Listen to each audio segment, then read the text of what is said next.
Alright, let's have a little bit of fun with some particles. We have some materials on our basic level now, but to really make things feel fun and interesting and satisfying, particles is where it's at. Particles can be great for player feedback, giving things really the feeling of hitting, something like a sword attack. It can be great for atmospheric reasons. And on higher levels, you can make very interesting visual effects, like entire magic spells or whatever your fantasy can come up with. So let's go over the basics here today. Start off with talking about where we can start here, because we can make a Niagara system, but we're not actually going to start with making a system. I want to explain the difference between a Niagara system and a emitter, because it's quite simple actually. If we make a system, just to show you, we can make a new system from selected emitters. So let's go to next. And that then gives you a list of emitters. So a system is a collection of emitters. And an emitter is something that, well, emits particles. An emitter in and of itself cannot be placed on an actor or into the world. You're going to need to, even if it's just one emitter in a system, it needs to be put into a system and then it can be spawned into the world. So let's take a look here at the directional burst, which is a classic emitter to take a look at. So if we do that, we can add that emitter to our system, and let's call this test system. And if we open that up, we'll be able to see this interface here. This is the emitter that we've added, and on the left hand side here we see a preview of what the system looks like. So this is just a burst of particles going into that direction. So let's make an emitter of our own. We can go into FX and then we can make a emitter. We can make a new emitter, copy an existing one, or create a empty emitter. Let's go here. Making a new one, it can be based. You pretty much can copy off of one of the existing emitters. So let's take our directional burst again as the base for our new emitter. And let's make a simple particle system that spawns in a couple of particles when we pick up a coin to start with. So let's call this coin pickup and prefix it with FXE, FX emitter. You can prefix it with whatever the hell you want to. And you'll see this is pretty much the same layout, except we are missing this system node. And that is because this isn't the system. This is just one emitter. And this emitter is made out of a bunch of modules that work in stages. So initially, the first thing it does is spawning the emitter itself. Here you can add a few things, but generally where we really start is in the emitter update. This is something that runs kind of like the tick event on actor for the emitter. So in this case, we start with an emitter state. We can just ignore that.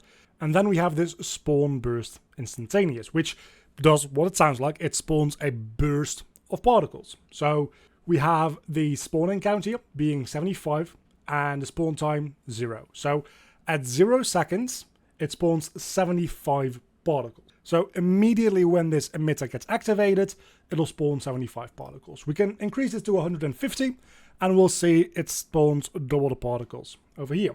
If we decrease this to 1, we see it only spawns in 1 particle. And the very neat thing about this is you can see there's these little drop-down menus here. And this allows you to add a little bit of more complex logic to each of these modules. So if we want to spawn count, we can say we want to have a random range integer. And there we can say a minimum of, we want to at least spawn 50, right? But we want to be able to spawn up to 200. And now every time this runs, it will spawn a random amount in between 50 and 200. And we could do something very similar with the spawn time. We could say it should spawn between 0 and 1 seconds after activation. I don't really think for this that works, so we're not going to do that. And then we have the spawn probability, which can be useful in some situations where sometimes you might want to spawn a system and other times not. You can make an entire logic system for that in your blueprint, or you can just use the spawn probability. This is the probability that when activated, this emitter will actually spawn in. So If we set that to 0.5, when we activate, half of the time it's not going to spawn in the particles to begin with. And of course we can set this to something like 0.1, meaning that it's only going to actually activate the particles and spawn them in 10% of the time that it gets activated. For this, we want to just spawn it always. And we can add a bunch more things to the emitter update. There's a bunch of things that we can do, and maybe after we finish this particle system, I'll jump back in and create one from scratch just for fun. But for now, let's move on to the particle spawn. So this is everything that happens when the particle first gets spawned. So we initialize the particle, meaning that we give it a lifetime, which we can set directly to just a standard time, or of course through randomness with a minimum lifetime and a maximum lifetime. We have the same thing with the color. So we can say random in a range of colors. So we can say this needs to be between blue, and I need to actually give it like some value as well, and red. And now every single particle individually will have a color that is between these two values. Since we're making a burst for when we pick up a coin, I think we want to set this to a yellow color and maybe a slightly more white-ish, but still kind of yellowish color. And that gives us this like golden sparks feel to our particles. We can set our sprite size or our mesh attributes or our ribbon attributes. These are the three types of renderers that we have, which are the very final step. We have sprite renderers, which are just 2D planes that display a sprite, which is an image. But we can also make particle systems that spawn in meshes, which is a lot more computing intensive, so you want to be careful with that. But sometimes maybe you want to spawn in a handful of meshes to go along with a particle system. For now, we can say our sprite size, minimum and maximum. And this is, again, we can set it to being uniform, which means that they're always going to be 10 units in diameter. We can set it random uniform, meaning that they're still going to be circular, but they're going to have different sizes, as you might be able to see here. Let's actually zoom out a little bit so you can see it a little bit more. Which, for the purposes of our coins, I actually think this works relatively well. So we're going to go back to this in a moment. And then we have non-uniform, which is, they all have the same size, but they can be distorted. So they can be, for instance, longer or very shallow. And then we have random non-uniform, which I'm sure you can extrapolate what that means. There's a minimum and a maximum, and they are not uniform, so they can be stretched. I think random uniform works the best for us right here. So let's increase that range from like 3 to 15, maybe. I think that looks pretty good. Then we have add velocity. This adds just a burst of momentum to the particles the moment they get spawned, which we have a bunch of different modes in. We can do it in a cone, from a point, or just a linear direction. Linear is just one direction. If we set this to something like Z500, it'll just shoot them up, all the particles in the same direction, and that's kind of boring. We can do it from a point, which is kind of like this explosion type feeling, and that might be what we go for, but I think if we do in a cone, what we can do is we can say the direction of the cone in here, in the cone axis. So if we set this to 0 and the Z to 1, it'll burst all of the particles upwards. And then we also have the cone angle, which we can set to something like 90 degrees, which makes it disperse wider, or something like 10 degrees, which makes it disperse a lot more shallow. I think the 50, I think it was what we had before, pretty good actually for what we're trying to do here. And as always, the actual velocity that it's shooting out with is, in this case, a random range for floats. So we can say it has to be at least 400 and at most 950. Just give it a little bit more power. I think 950 might actually be a little too much. And just for a little bit of fun, this velocity speed itself already is a random range float. So we can just make that a static number. But we can do it the other way around as well. We can actually set these minimum and maximum to also be a function like that. So what we can do is we can come down here and we can say we want to have a random range float for our minimum as well. So now our minimum will be somewhere between 400 and 450. And for our maximum, we can also take a random range float, and we can say that will be between 700 and 900. And that adds a bit more randomness to it in theory. Is this really practical? Not really, but it's a fun example of how you can use this modular system with these functions and functions and functions to make something a lot more complex than just putting in a single number. And this, you can really do this recursively as much as you want. At this point, we can change this to a float from curve, which in this case doesn't really do anything because for a curve, you need to have 2 inputs as well. Which is something we'll get to maybe when we do something like color over lifetime. That'll be fun. So for now, let's Control Z through all that and just go back to a range of 400 to 750. Now, the particle update is what happens after the particle has been initially spawned, every frame of its lifetime. So here we have things like the gravity force. You might have noticed that while we're shooting these things up into the air, they're then also falling back down. And that's because we have a gravity force. If I disable that, which you can disable all these modules by just unticking their box, we don't see them falling down anymore. And in much the same way, we have a drag force, which slows down any velocity that this thing has. If we turn off the drag force, we'll see that the initial velocity that we give this thing carries over a lot more because it's not getting dragged back down. Drag is just something that's always trying to move the velocity of any given particle towards 0. And then we have our scale color, and here we get something interesting, right? So we have the RGB and alpha are done separately, and this is just the scaling of the color. So the RGB is set to 111, so that's just the color that we gave it at, I think, initialized particle. That's the color that we gave it here.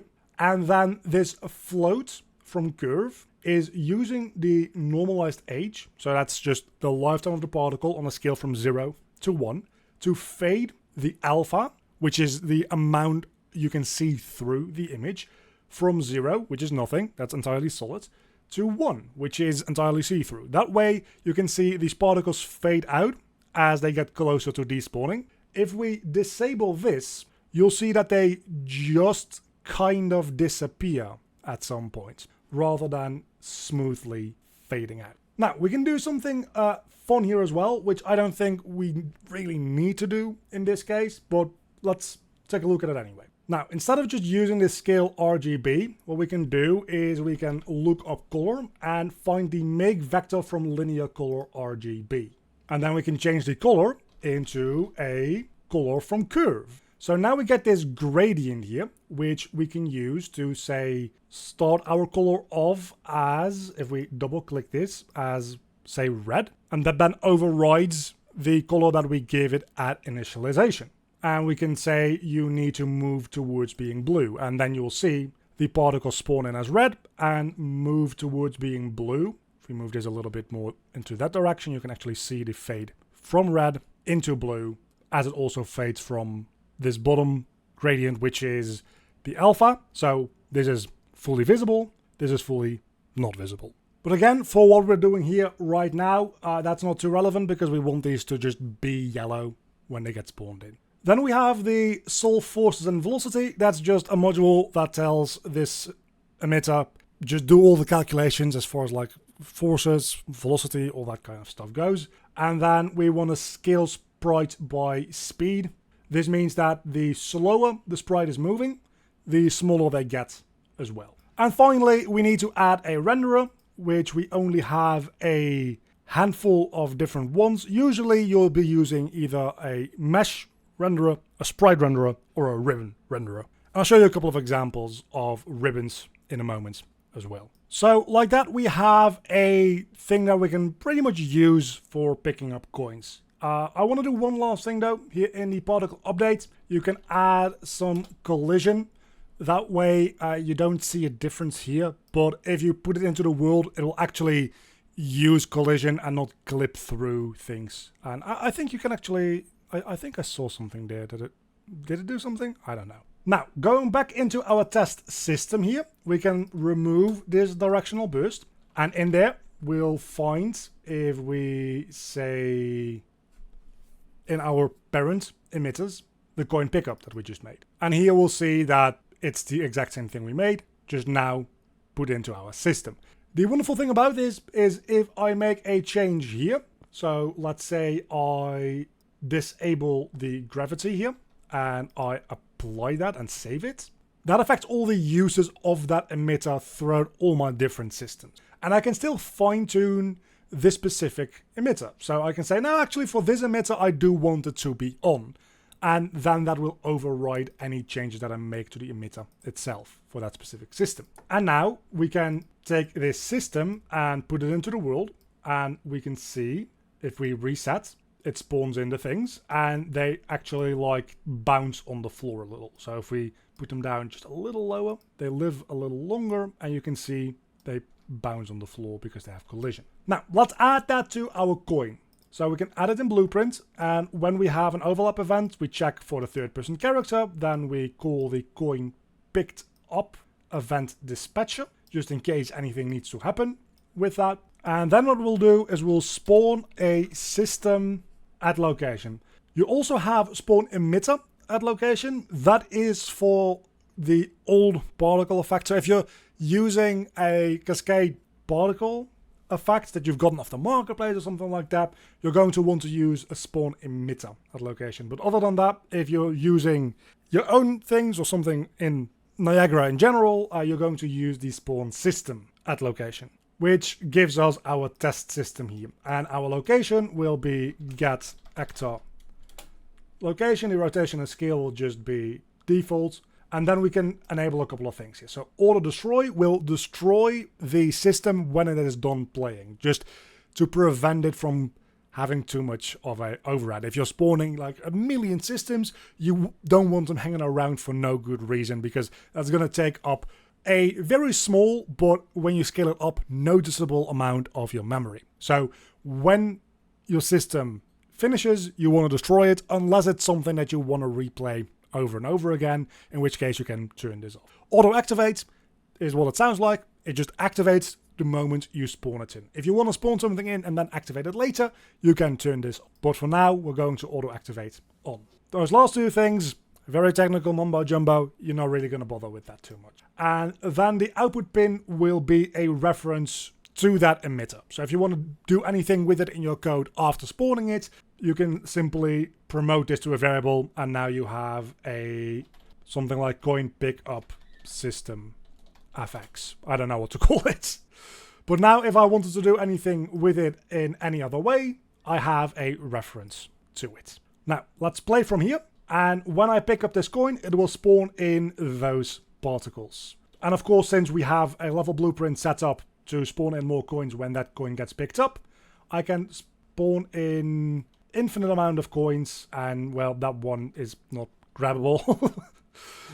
Never said it was a good system, but you can see how this makes picking up the coins a lot more fun and satisfying from the get-go. Now let's make one more quick emitter, just to show a couple of different things of, but at this point you probably understand the basic idea. So if we make a Niagara emitter here, we want to make a new emitter, which we can base off of some of the templates if we want. So we have a blowing particle system, we have a fountain, hanging particles, a static beam, a upwards mesh burst. We're going to do none of that. What we're going to do is I'm going to make an empty emitter here real quick. And for this, we will just call it dust. We're just going to have some blowing in the wind particles. Why not? So fx emitter for dust. And you'll see that this is entirely empty now. It comes with a sprite renderer, that's the default, but other than that, everything is empty. So on emitter spawn, we really don't need to do anything. On emitter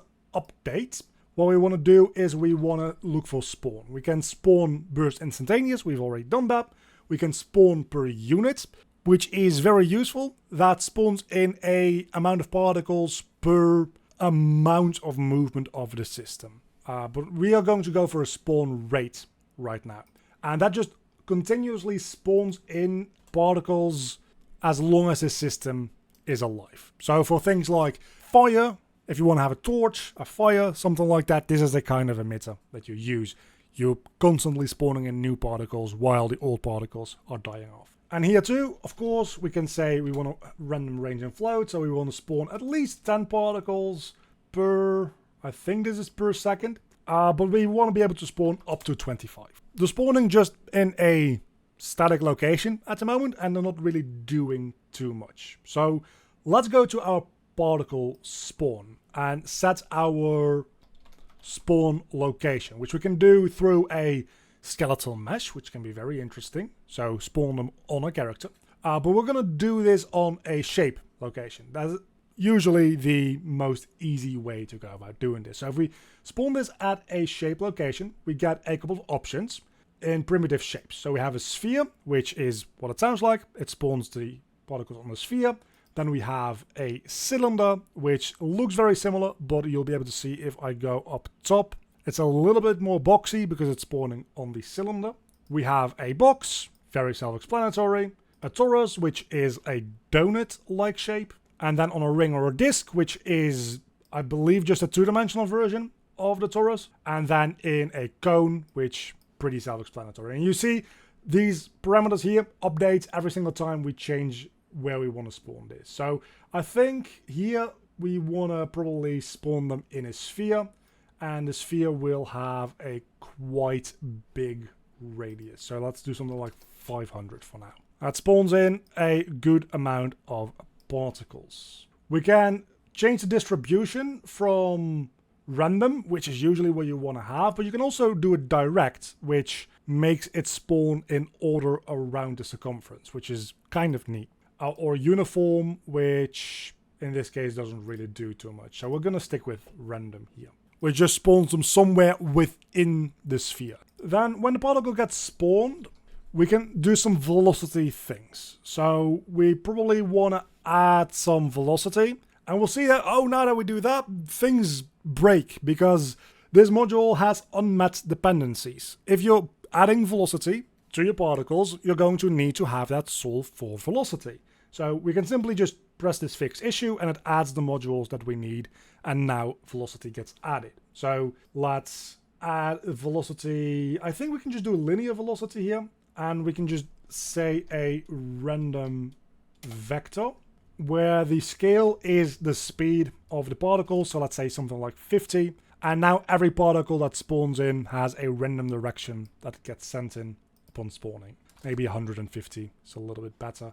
Let's stick with 100 just in between. And now that they all have velocity, that's the velocity that they get when first spawning in. So now they're just all moving into a direction from the moment they spawn until the moment they die. That's where update comes in, as we've talked about before. And where velocity is what we do when spawning in. In update, we actually work with forces. So instead of giving it one velocity, a force is something that is continuously applied throughout its lifetime. And one very nice force is a curl noise force, which adds a little bit of dynamic organic movement to it. And we can see the noise strength. If we put that up a little bit, we can see things spawn into one direction, but then kind of veer off into whatever other direction. And we can change the frequency here to make it a little smaller, more chaotic, or maybe a little bit more calming with something like 60, and maybe put it at like 150. And now we can see these things are kind of floating about gently. You can see it even better if I just spawn everything from a single point and put the noise strength up a little bit more. You can see things are just kind of going whichever way direction. This is a little too much though, so let's put that back to 200.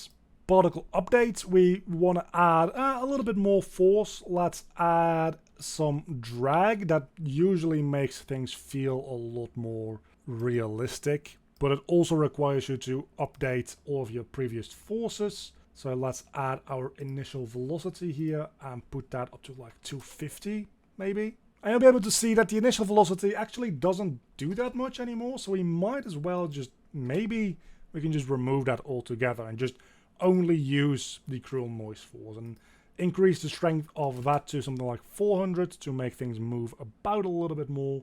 And then the frequency, we can probably turn that down a little to make it a little less chaotic. Actually, I think 50 is pretty good. One thing that I also like, maybe not for this effect, but I generally do like it, is a vortex force, which is exactly what it sounds like. If we look at it from the top, it's now giving this vortex movement to all our particles. So let's set that to like 450 maybe.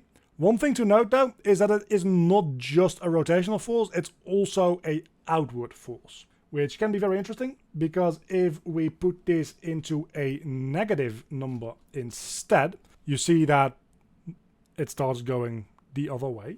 And then we have an origin pull amount, which is how much things are being pulled towards the origin point. So if we set that to 500, instead of things going outward, they all go inwards. And we can, of course, make that a negative number to make things flow outward a lot more as well. Just having a little bit of this added to this particle system will probably be quite a nice addition. Now, back to initialized particle, I probably want more of them, and I want smaller ones, and I also want to change their color. So there's a few more things before we end this off. First and foremost, the sprite size mode. We're going to set that to a random uniform, and that's actually a pretty good size, I think. I quite like that. Yeah, that feels a lot better already.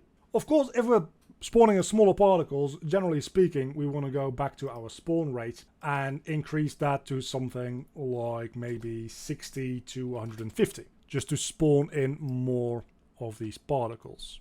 And then in the particle update, we're going to set our scale color, which changes the color over the lifetime. And this time, what we're going to do is we're going to do RGB and alpha separately. So we're going to scale the alpha from a curve, just as we did before. And I think what I want to do, middle click to add a keyframe here, and I want to keep them pretty much just solid until, well, about 80-ish% the way through the life, at which point they start to quickly fade out. And the same here, we can make a color there, and we can make a color from the curve. And let's spawn them in as a pinkish color, and then over the lifetime transition to blue. Is that a good curve? Something like that seems about right. That seems nice. So now if we go into the middle of this, we can see the newly born particles are all purplish and they turn blue relatively quickly. Now, one thing I want to show off, and there's a lot of more in-depth things to talk about here. Just like with materials, particles could be an entire series in and of themselves, and I'm sure at some point in the future it will be. But in your sprite renderer, you have your material. So if we open this up, you see a few things here to create these little circles that we've been using as our particles. And you'll be able to see that that goes into the emissive color. Not the base color, the emissive color. And if we remember back to what we talked about last video, if you've seen that one, the emissive color can go beyond 1. And that makes a hell of a lot of sense. So here in our scale color, all of this is below a value of 1, which is kind of too bad, right? But if we add some dynamic parameters here, we get parameter 1, 2, 3, and 4 out of this.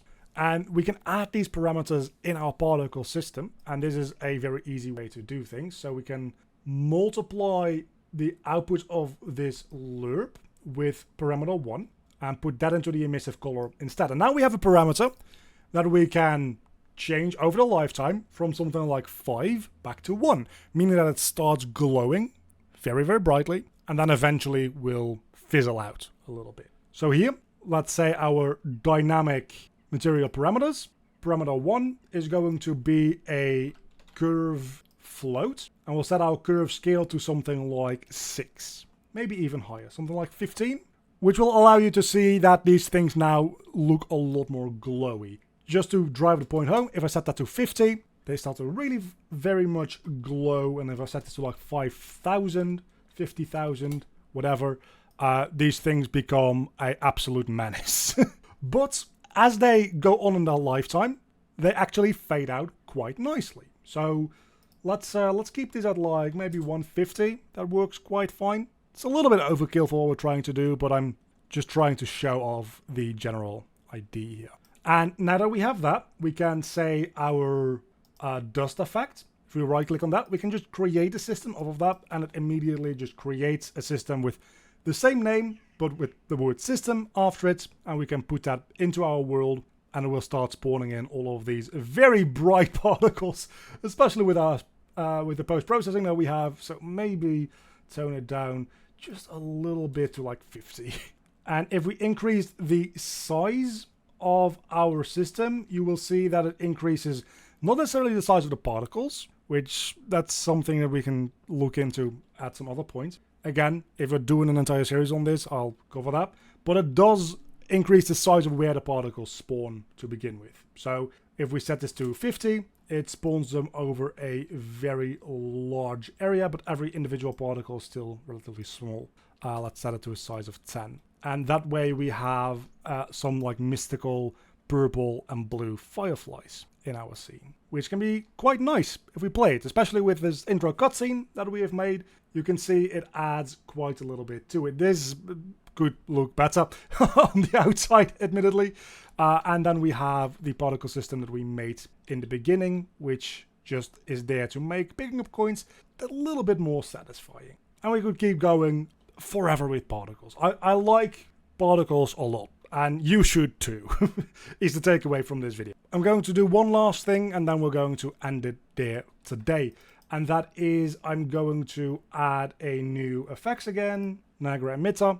Let's do a new emitter and make it an empty one. We'll do an emitter update, a spawn rate here, and we'll say spawn like 50 per second. Might be a little much, let's do 10. And then on particle spawn, we give it a velocity. We fix the issues. The velocity will be like 150, let's say 250 in the Z, and then we'll also do 100 in the Y. So now it should start making a line in that direction over there. And if we add in particle update some gravity, that should start making an arc, which is way too steep. So let's make this like 500 maybe, and there's 300, and that starts making a nice and decent arc. But there's still very much separate little particles here, and that's maybe not what we want. So instead of using a sprite renderer, what we can use is a ribbon renderer. And that more or less just renders a line, a very thin line in this case, between all of the particles in your system, which can be drawn from the front to the back, which means the newest particle to the oldest, or the oldest particle to the newest. In this case, it doesn't really matter. If you have an entire material setup that uses that information somehow, this could be relevant. And if we go back to initialize particle, we can go to the ribbon attributes here, which are at the moment unset. So if we set this to direct set, we can change the ribbon width. And now we can see that the particles that we spawn in, the sprite renders themselves, we can keep them, and that's fine. But really, these are only there to give anchor points for this ribbon to know where it needs to render. And you can do some really cool stuff with this, which we're not going to get into right now, but things like creating beam effects or lightning effects, that kind of stuff. Usually you'll probably end up using ribbon renderers, at least in combination with sprite renderers, and in some cases maybe even mesh renderers. Ribbons are really powerful, and if you don't know how to use them, you're probably going to brute force it by just spawning in a lot of little sprite particles, and that's going to absolutely kill your performance. So do get familiar with these as well. For now though, thank you for putting up with all of my rambling, and hopefully it wasn't too much rambling, because this part and the last part of this course have been quite information dense, because they are such deep topics, and I do need you to be aware that they exist. Don't need you to be an expert on it. Don't even need you to understand everything that we've talked about here today. Just as long as you know that these things exist and what their use is and what their capabilities are, eventually you will get better at using them and creating things with them and learning to understand them. And a very big thank you to all of my Patreons. You can see them on screen right now. If you want to help out supporting the channel, there's a link down below in the description to the Patreon page.